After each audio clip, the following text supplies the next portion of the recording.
All right, so today we are going to simplify radicals. We briefly talked about radicals last class, but mostly we talked about exponents last class. In the last unit, we simplified the square root of x squared to equal x, because square root and squaring are inverse operations, which means that they undo each other.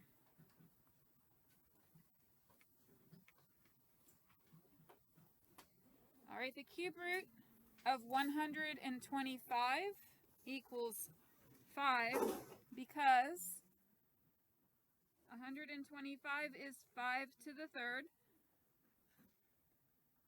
and cube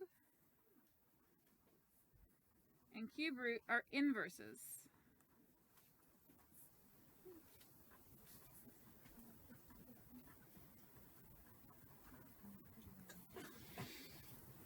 Okay, so inverse operations undo each other. What's the inverse of a stapler? Staple remover, right. Good. All right. I cannot simplify the cube root of x squared because why?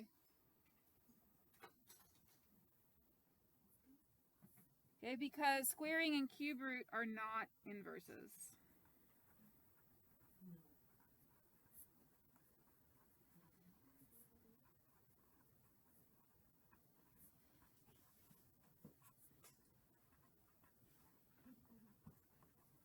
Okay.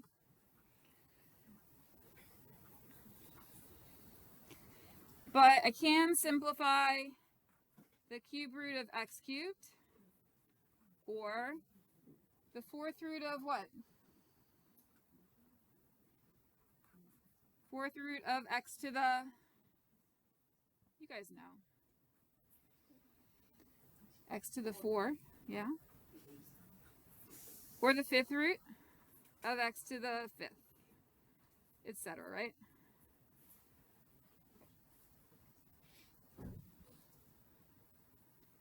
All right, when we're talking about our radicals, it's good to know the vocabulary. At the top there, you'll have some vocabulary. So this little number is called the index. This is the radicand, and then this is just your radical symbol here. Let's do number 4 together, and then we'll give you some time to go back and look at the others. Let's look at 4. All right, in order to be able to simplify a fifth root, I need my base to be raised to what power? 5, yeah. If it's a fifth root, I need the base to be raised to 5 so that I can simplify. So first I have a number 32. When I have a number, I can just do a little factor tree. 32, you can break it into any factors. I'm going to do 8 times 4. That's 4 times 2. 2 times 2. 2 times 2. So I have 2 to the 5th power. Fifth root of 2 to the 5th.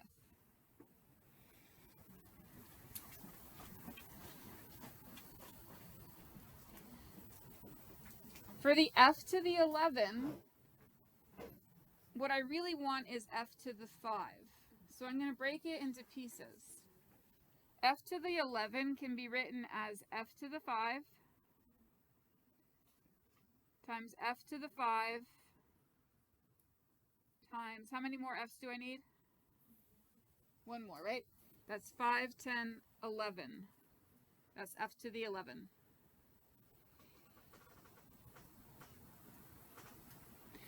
G to the 14, I need g to the 5, so I'm going to make it g to the 5 times g to the 5. How many more g's do I need to make 14? Yes, 4, good. Times g to the 4.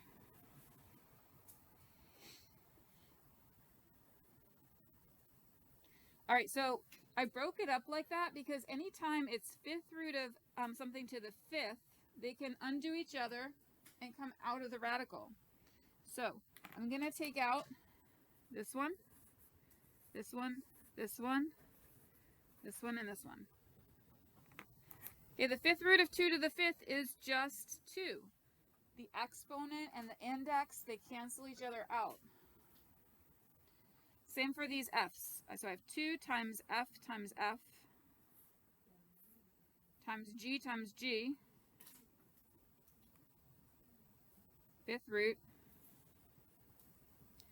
And then I still have f to the 1, g to the 4 under the radical.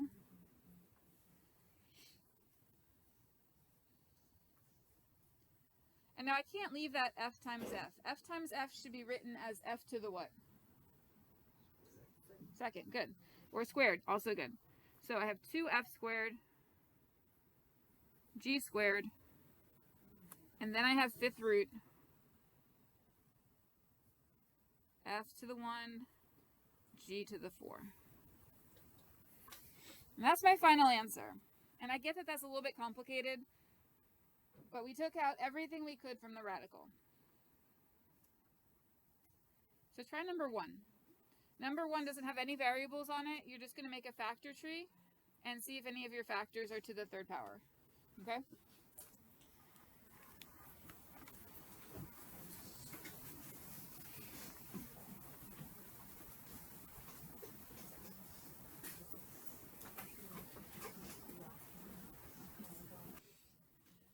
All right, let's look at number 1.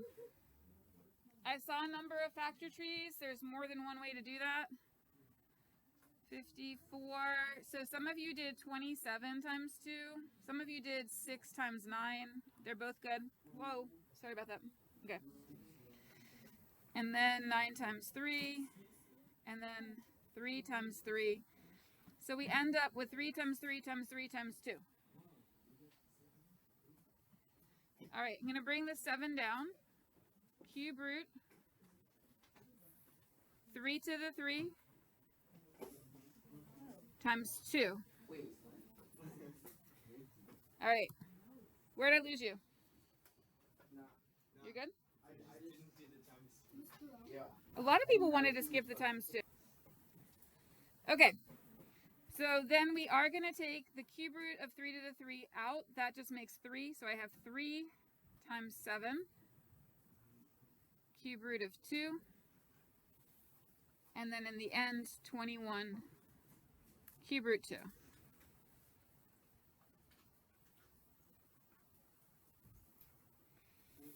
Whoa.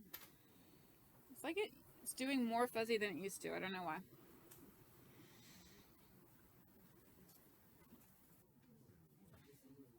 All right, for 112, I do not really know what to make of 112. I'm going to make it 56 times 2.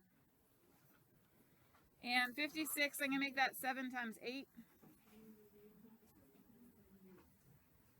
2 times 4, and then 2 times 2. So I've got 1, 2, 3, 4 2s, and a 7. Does that make sense so far? Okay. So then I've got 4th root, 2 to the 4, times 7. The 4th root of 2 to the 4, those are inverses. The 2 will come out. And I still have the 4th root of 7.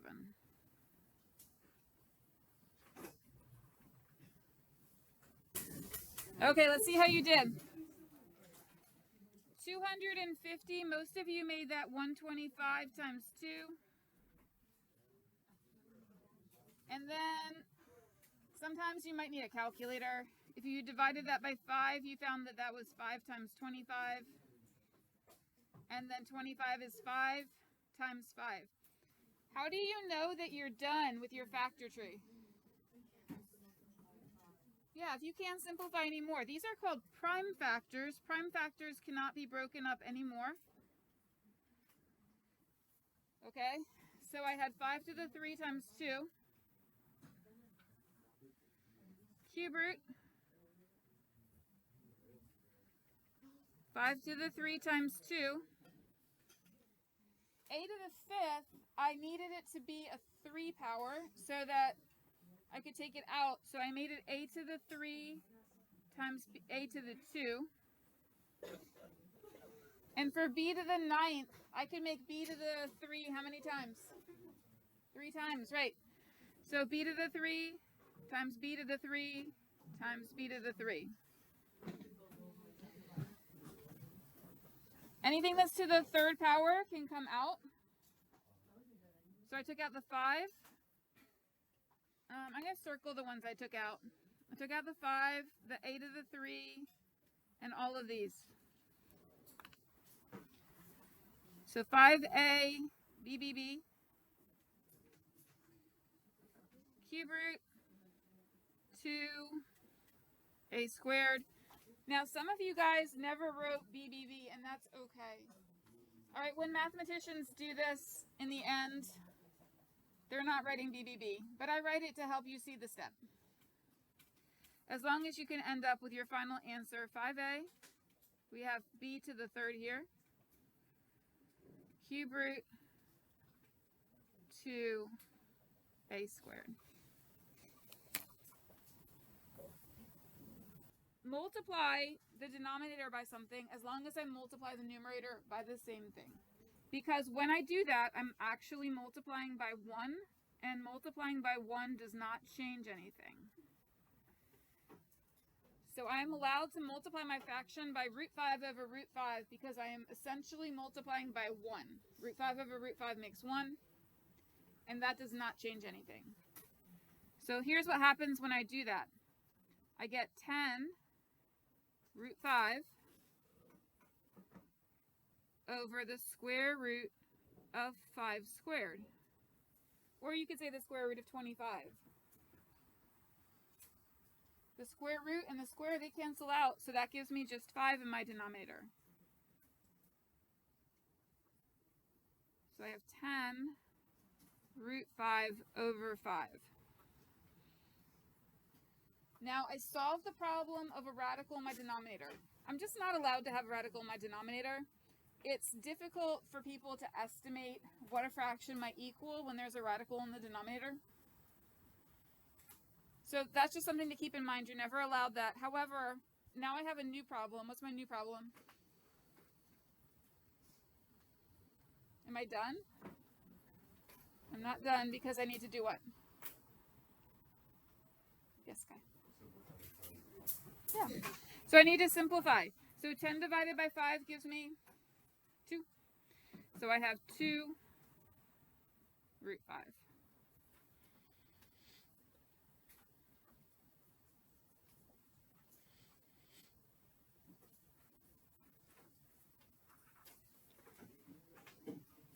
I'm going to do 8, and then I'm going to give you guys some time. When you have a square root that's over both parts of the fraction, it's the same as if you had a square root on each part of the fraction. So it's really the same thing as root 6 over the square root of x to the 3.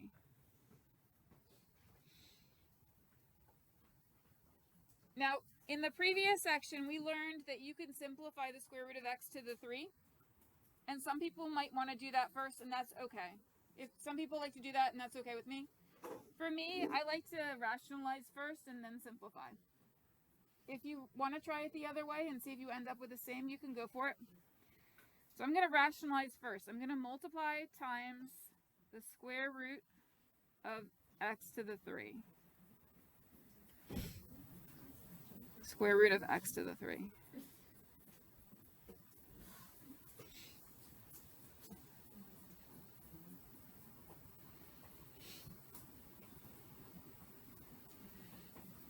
Now, when you multiply something times itself, you get the square of it, and that will cancel out, giving you just x to the 3 in your denominator. But the long way to do it is make it square root of x to the 6, and then simplify square root of x to 6 to be x to the 3. That's up to you. On the top here, we have square root of 6 x to the 3.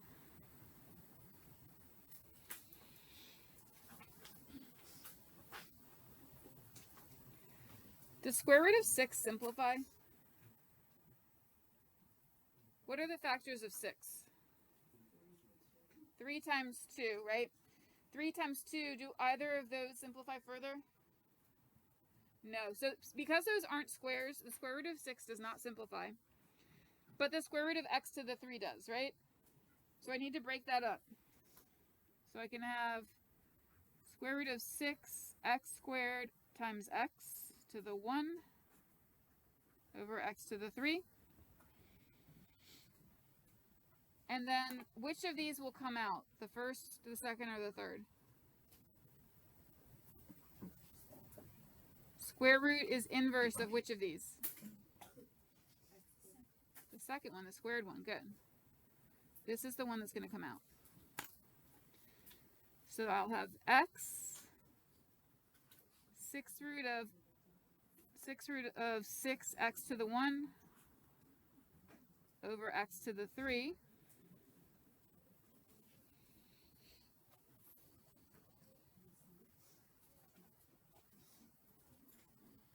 And now look at those x's on the outside. I have x to the 1 on the top, and I have x to the 3 on the bottom. That's gonna simplify to x squared. Where though? Is the x squared gonna be on the top or the bottom? Raise your hand if you think top. Raise your hand if you think bottom. Excellent. Yes, the x squared's on the bottom. X squared and square root of 6x. All right, that is definitely a tricky problem. Just lots of different places to get confused.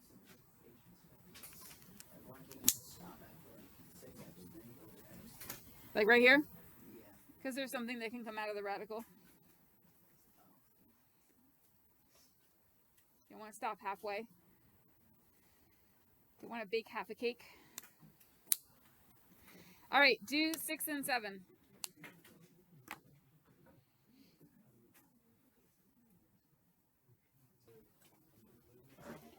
Okay, let's look at number 7. I know 6 comes first, but most of you did 7 first, so that's what I'm going to do.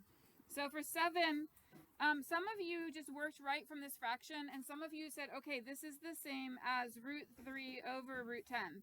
It's okay if you don't want to write that step out. I can see that they're the same. But if you like to write it, that's also okay. Then you have to multiply it times the root that's in your denominator, which is 10.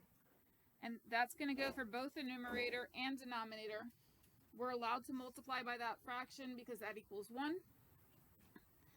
And then we get root 30 over root 100.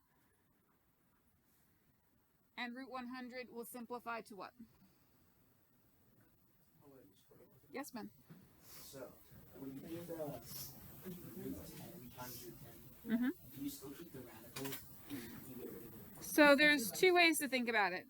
You can just directly think root 10 times root 10 equals 10 and get rid of it in that step.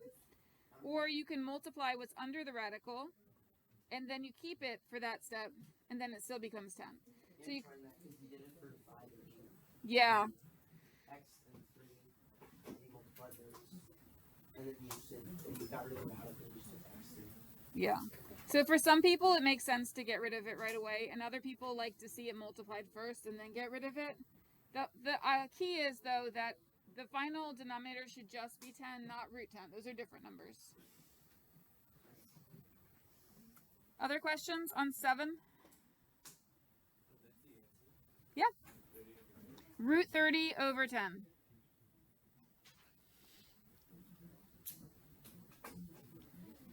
All right. 6. For number 6, we need to multiply by the square root that's in the denominator.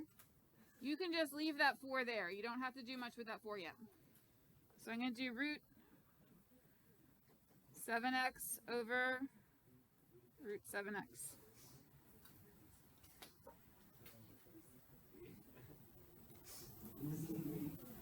All right, so guys, we've seen the pattern now.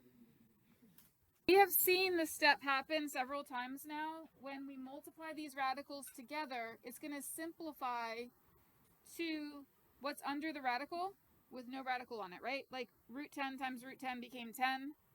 Root 5 times root 5 became 5. So if you really get a handle on that, you don't have to make this the square root of 49x squared and then make it just 7x. You can actually go straight to the 7x. That's okay.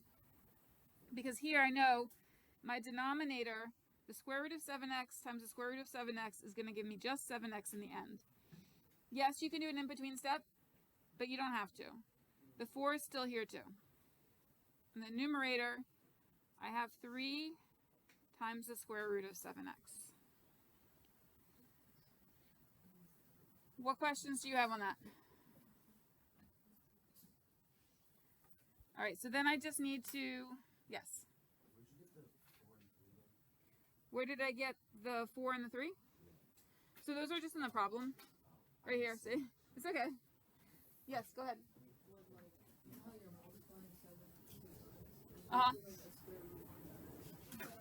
Okay, so I was skipping a step in there, but I'll show you the step if you want to see it, okay? So guys, if you want to see that step that I skipped over, it's 3 root 7x over 4, the square root of 49x squared. So there was a square root on that. And then the square root of 49 is 7. And the square root of x squared is x. So if you're uncomfortable with skipping the step, you can show that step too. And then in the end, I keep my numerator 3 root 7x, and my denominator is 28x. I cannot simplify these x's because one's under a radical and one's not. Are there any other questions on that one? All right, so last class, remember there is exactly one radical on your notes? And the radical on our notes was m to the 5 6. And we learned that the 5 is the exponent, but the 6 is the index. Okay, so when you see m to the 5 6, that means the 6th root of m to the 5. You can write it this way with the 6th root on the outside, or you can write it this way with the 5th power on the outside. They're both fine. All right, so let's look at something like 16 to the 3/4. Now this doesn't mean 3/4 of 16. 3/4 of 16 is 12. That's not the answer I'm going to get. So here's the 16. What number is my index? What number goes in here? 4. All right, and then the 3 goes out here.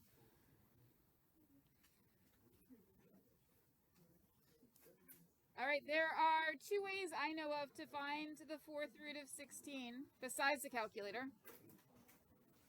One is in your head, guess and check. What number times itself 4 times is going to give you 16? Is it 3? 3 times 3 is 9, times 3 is 27. I'm already too big.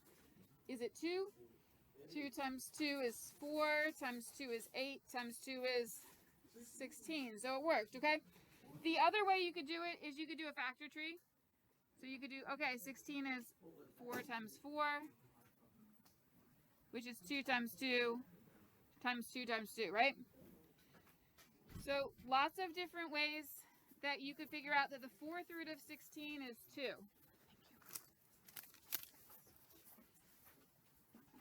So 4th root of 16 is 2, and now I have to do 2 to the 3rd.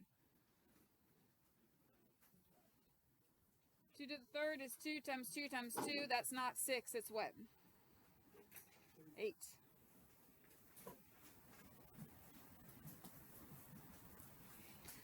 All right, you guys try 9 to the 3/2. All right, so you rewrote this as a square root of 9 to the 3rd. I don't mind if you put a 2 in your square root, because that's kind of what we did with the index, but for square root, you normally don't put a 2 there. Okay, so don't be confused if I don't put a 2. The square root of 9 is 3. So then you had 3 to the 3rd. And then you ended up with 27.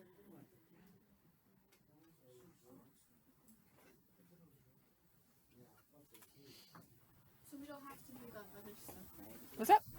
The other stuff? Oh yeah, so this step over here, that was just if you wanted to see that step. You don't have to do that step. All right, let's look at number 11. For number 11, when you have a power to a power, what do you do with the exponents? Power to a power, what do you do with exponents? Multiply. So I'm going to multiply those exponents to get x to the 12 over 2. And then 12 over 2 is what? 6. So I get x to the 6. So that one I didn't even have to rewrite it.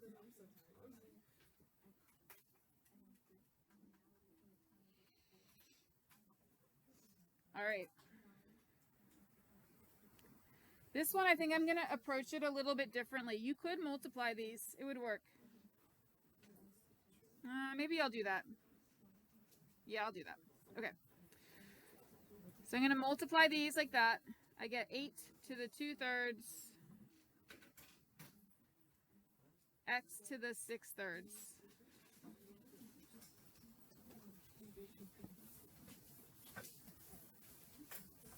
And I have 8 to the 2/3 x squared. So I got to deal with this 8 to the 2/3. I'm going to leave the x squared on the outside because that doesn't have a fraction. Cube root 8 squared.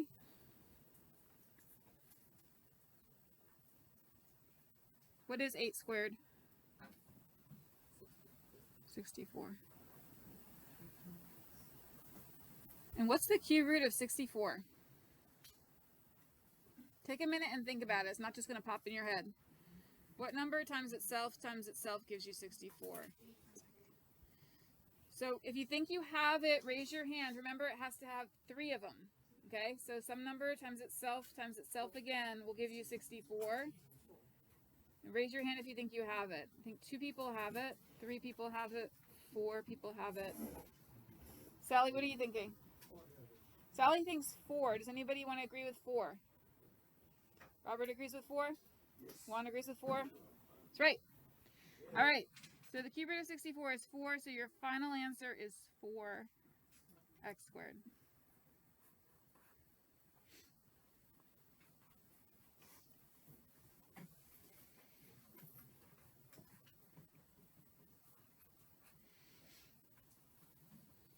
All right. Really one more section because the last one is just review.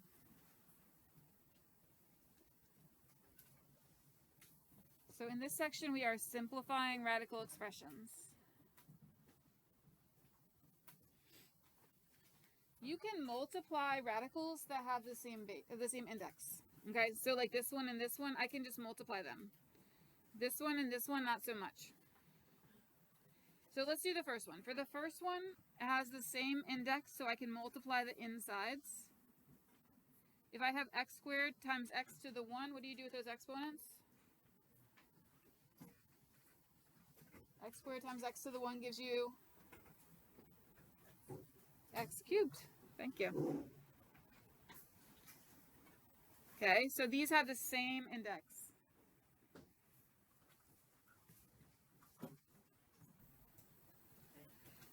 Okay.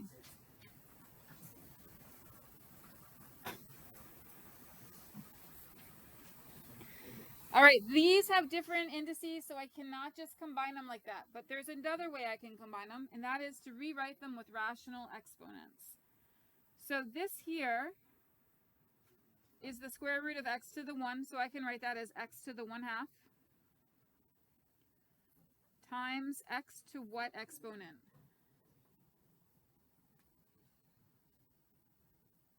It's a fraction, right? Anybody want to take a stab at it?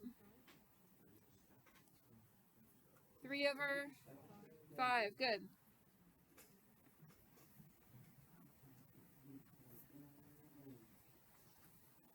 All right. Now I need to multiply those two. When you multiply, what do you do with your exponents? You add them. So x to the 1/2 plus 3/5. What do I need in order to add fractions? Common denominator. Okay. So I'm going to multiply the first by 5/5. So I'll have 5/10. And multiply the second by 2/2. So I'll have 6/10. I had to do that to get a common denominator. So I multiplied this by 5. I multiplied this by 2, so they have a common denominator of 10. And I finally end up with x to the 11 over 10.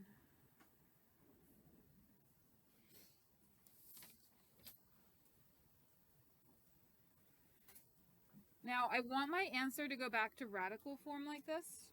So to put that back in radical form, I need to remember to make this your index.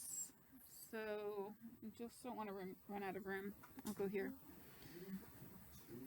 10th root of x to the 11. Does that simplify? Yeah, it does simplify. So x 10th root, I got x to the 10 times x to the 1, because I want those to be inverses to undo each other. That will come out as an x. And that's done. That's a lot, right? Yes. On number 14, oh, it's a square root. So whenever there's a square root, your index is 2. It just says they don't write them. And you don't have to write it as long as you know that square root of x is x to the 1/2.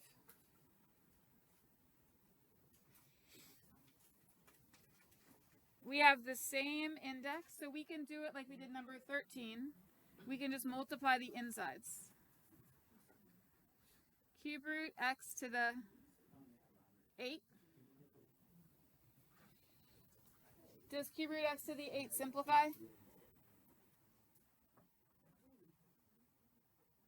It does. Cube root of x to the 8 simplifies because the 8 is bigger than the 3. So we're going to see how many x cubes we can make out of that. Cube root, 2 of them? X cubed, and then what's left over? X squared. All right, so cube root of x cubed, those are inverses. They're going to cancel out, so you can bring out an x. Again, cube root of x cubed, those are inverses. Cancel out, make an x. And then I've got cube root of x squared. That's this one. So these two came out. And then these two make an x squared. So my final answer is x squared, cube root, x squared.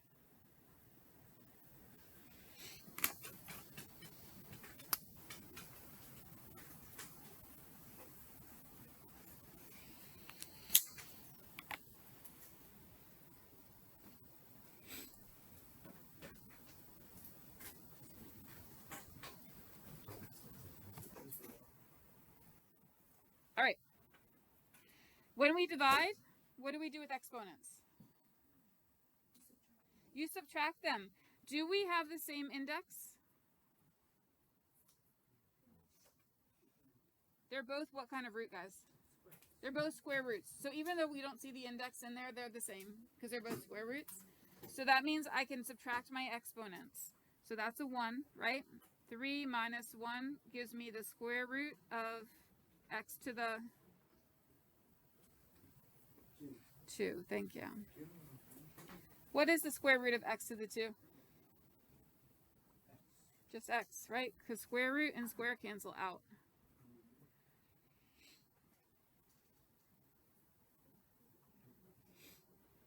All right, number 17, do they have the same index? No. So we're going to change them to fractions. We got x to the 7 over 2 and x to the 2 over 3. We're still going to subtract. So we have x to the 7/2 minus 2/3. And in order to subtract, we need what? Common denominator. Good. So, say that again? Isn't that for like only adding? For adding and subtracting. So actually, I was multiplying that by 2, but that doesn't make sense. I'm going to multiply the first fraction by 3 over 3. and the second one by 2 over 2, so I can have a common denominator of 6. So I have x to the 21 over 6 minus 4 over 6.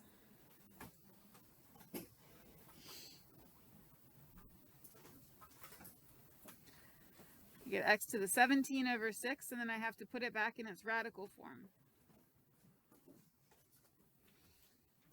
Which number goes in the index?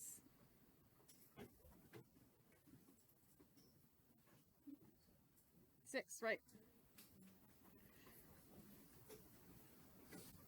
All right, I really wish that was 18, because if that was 18 over 6, that would simplify so nice, right? But it's not. So 6 root, I'm going to make x to the 6, x to the 6, and I still have x to the what left over? 5, yeah. Okay, so these come out, x times x, and this one stays under. And then we have x squared, 6 root, x to the 5th. All right.